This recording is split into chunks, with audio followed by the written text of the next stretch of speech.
এটা সত্য যে আওয়ামী লীগের আমলে কোনো নির্বাচন হয় নাই। তাহলে চট্টগ্রামে মেয়র কোর্টের মামলা রায়ের উপরে ভিত্তি করে চিটাগংয়ে মেয়র হয়ে গেল। সে কীভাবে হইল?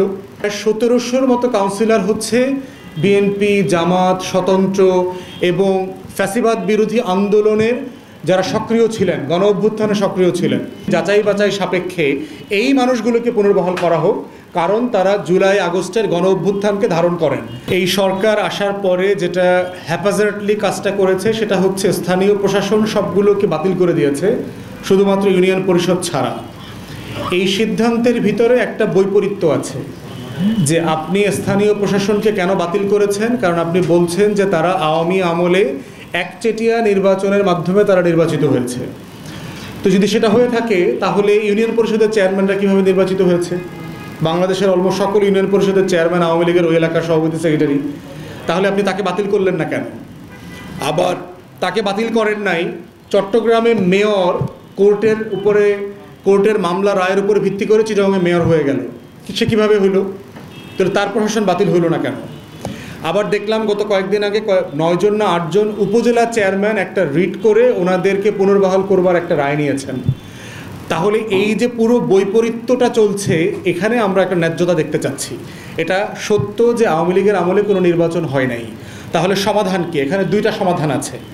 একটা সমাধান হচ্ছে এই কাউন্সিলর যারা আছেন পৌরসভা এবং সিটি কর্পোরেশনে, আমরা দেখেছি প্রায় 5300-5300-র মতো কাউন্সিলর আছেন, যাদের প্রায় 1700-র মতো কাউন্সিলর হচ্ছে বিএনপি, জামাত, স্বতন্ত্র এবং ফ্যাসিবাদ বিরোধী আন্দোলনের যারা সক্রিয় ছিলেন, গণ অভ্যুত্থানে সক্রিয় ছিলেন। আমাদের পক্ষ থেকে আমরা দাবি করেছি যাচাই বাছাই সাপেক্ষে এই মানুষগুলোকে পুনর্বহাল করা হোক, কারণ তারা জুলাই আগস্টের গণ অভ্যুত্থানকে ধারণ করেন। তারা অনেকেই জেলে বসে নির্বাচিত হয়েছেন, তারা হচ্ছে আপনার অনেকগুলো মামলার আসামি, এই 16 বছরে অনেক নির্যাতন শিকার হয়েছেন, মুসলিম হয়েছেন। বাকি জায়গাগুলোতে সরকার যেটা করতে পারে, একটা অ্যাডহক কমিটি করে দিতে পারে যে ওখানে যারা অংশীজন আছেন, গুরুত্বপূর্ণ সজ্জন মানুষ আছেন, এলাকায় খুবই ভালো সৎ মানুষ হিসেবে পরিচিত, এরকম 5-6 জনের একটা টিম আপনারা করে দিতে পারেন সরকার, যারা স্থানীয় প্রশাসনটাকে পরিচালনা করবে। না করলে যেটা হচ্ছে যে আমার দেশে সিম্পলি স্থানীয় পর্যায়ে কোনো সেবা নাই এবং ইউনিয়ন পরিষদের চেয়ারম্যানরা আওয়ামী লীগ করবার কারণে সবাই কিন্তু পলাতক। অধিকাংশ ইউনিয়ন পরিষদে আওয়ামী লীগের চেয়ারম্যানরা কেউ বসেন না, মেম্বাররা যান না, ওখানে পিউন দিয়ে এখন কাজ চলছে। এবং দেখেন আগামী 2 সপ্তাহ পরে আমাদের বাচ্চারা নতুন স্কুলে ভর্তি হবে, বই নিতে হবে। নতুন বাচ্চারা ভর্তি যে হবে, বাংলাদেশে ধরেন প্রায় 30-35 লক্ষ বাচ্চা ভর্তি হবে, প্রতি বছর ভর্তি হয়। তাহলে এই 30-35 লক্ষ বাচ্চার জন্ম সনদ লাগবে না, তার বাবা মার আইডি কার্ড লাগবে না, স্কুলে সে কী দিয়ে ভর্তি হবে? অনেক বাচ্চাদের অনেক ফ্যামিলিকে উপবৃত্তি দেয় সরকার, আপনারা জানেন। সেই উপবৃত্তির টাকাটা সে কীভাবে পাবে? তাহলে এইটা একটা বিশাল জটিলতা তৈরি হবে আমার স্থানীয় প্রশাসন না থাকার কারণে। আর একটা দুর্নীতি তৈরি হবে এখানে, সেটা হচ্ছে স্কুলের প্রশাসন যারা আছে, টিচার এবং গভর্নিং বডি, যেহেতু ডকুমেন্টস দেখাইতে পারছে না, তারা বাচ্চাদের পরিবার থেকে 500, 1000, 2000 টাকা করে ঘুষ নেবে এবং একটা ঘুষের চক্র তৈরি হবে এখানে। অনেক জায়গাতে যেটা করবে, উপবৃত্তির টাকা 1 মাস 2 মাসের জন্য স্কুল নিয়ে নিবে, যেহেতু তুমি ডকুমেন্টস দেখাইতে পারো না, উপবৃত্তির টাকা দিয়ে দাও, এরকম একটা দুর্নীতি হবে। আর একটা কি সমস্যা হচ্ছে দেখেন, আপনি এদের বদলে এদেরকে সরায়ে কাকে দায়িত্ব দিয়েছেন? দায়িত্ব দিয়েছেন আমলাদেরকে। আমলারা কারা? 80% আমলা গত 16 বছর ফ্যাসিবাদের দালালি করেছে, রাতের ভোট করছে, দুর্নীতির পাহাড় তৈরি করেছে, বিদেশে হাজার হাজার কোটি টাকা লুটপাট করছে, বাড়ি গাড়ি, টরন্টোতে সেকেন্ড হোম বানানো, মালয়েশিয়াতে সেকেন্ড হোম বানানো, এইসব করছে। তাহলে যে ন্যায্যতার ভিত্তিতে আপনি উপজেলা পরিষদ থেকে শুরু করে সকল পৌর সিটি কর্পোরেশনকে বাতিল করলেন, বিকল্পটা কি দিলেন? আর একটা ফ্যাসিবাদের দোসরকে দিলেন। এবং সে কি আপনার রাত 9টার সময় গরু খুঁজা দিবে?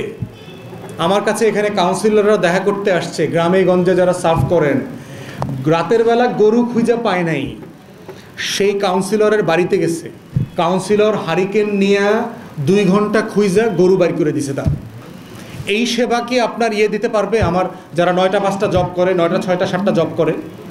তাহলে গ্রামের মানুষটা কাকে ফোন দিবে, কাকে সে কাছে পায়? দিন শেষে সে স্থানীয় প্রতিনিধিদেরকেই পায়। অতএব যে সমাধানটা করা হচ্ছে এটা একটা ভুল সমাধান হয়েছে এবং একটা রং মানে মিসগাইডেড ডিসিশন ছিল আমলাদের মাধ্যমে পরিচালিত হবার। থার্ড যেটা হয়েছে দেখেন, স্থানীয় প্রশাসন না থাকার কারণে যেটা হয়েছে যে আমার যে লোকাল ডেভেলপমেন্ট ওয়ার্ক আছে, আমাদের মন্ত্রণালয়গুলোর ভিতরে সবচেয়ে বেশি বাজেটের কাজ হচ্ছে লোকাল ডেভেলপমেন্ট, এলজিআরডি মিনিস্ট্রির কাজ, প্রায় 40,000 কোটি টাকার কাজ সারা বাংলাদেশে। এই লোকাল ডেভেলপমেন্ট কিন্তু টোটালি স্ট্যাগনেন্ট হয়ে আছে। এখন দেখেন লোকাল ডেভেলপমেন্ট ওয়ার্ক যদি না হয়, আমার অর্থনীতি কিন্তু গ্রামে গঞ্জে কিন্তু মুখ থুবড়ে পড়ে গেছে, কোনো কাজ নাই গ্রামে গঞ্জে, বেকারত্ব বাড়ছে, অর্থনীতির চাকা ঘুরবে না। জুন জুলাইতে তখন গণমাধ্যম রিপোর্ট করবে যে আমার জিডিপি কেন 2% কমে গেছে, গণ অভ্যুত্থানকে দায়ী করা হবে। আমলারা দেখবেন এই দায়ের মধ্যে আসবে না, রাজনীতিবিদরা দায়ী, আমলারা দেখবেন তাদেরকে ব্লেম দিবে, গণ অভ্যুত্থানকে ব্লেম দিবে, রাজনৈতিক অস্থিরতাকে ব্লেম দিবে, কিন্তু সিদ্ধান্তটা কারা পার্সু করেছে? এই মিসগাইডেড আমলারা করেছে। অতএব সেই জায়গাতে আমরা দাবি করছি সরকারের কাছে, উপদেষ্টাদের কাছে, যে আপনারা এটার একটা ন্যায্য সমাধান করেন। এবং এই যে যাদের প্রোগ্রামে আজকে আমরা সকালে গিয়েছি তারা প্রায় 1700 কাউন্সিলর তালিকা করেছে, এই তালিকাটা নিয়ে আমরা বলেছি সরকার যাচাই বাছাই করুক, একটা ক্রাইটেরিয়া ঠিক করুক, ক্রাইটেরিয়া ঠিক করে যারা গণ অভ্যুত্থানের পক্ষে ছিলেন তাদেরকে পুনর্বহাল করা হোক। আমাদের স্থানীয় প্রশাসনের যে সেবাটা আটকে আছে এই সেবাটা যেন দ্রুত গতিতে নাগরিকরা পায়, আমরা সেটা আশা করছি। সবাইকে ধন্যবাদ।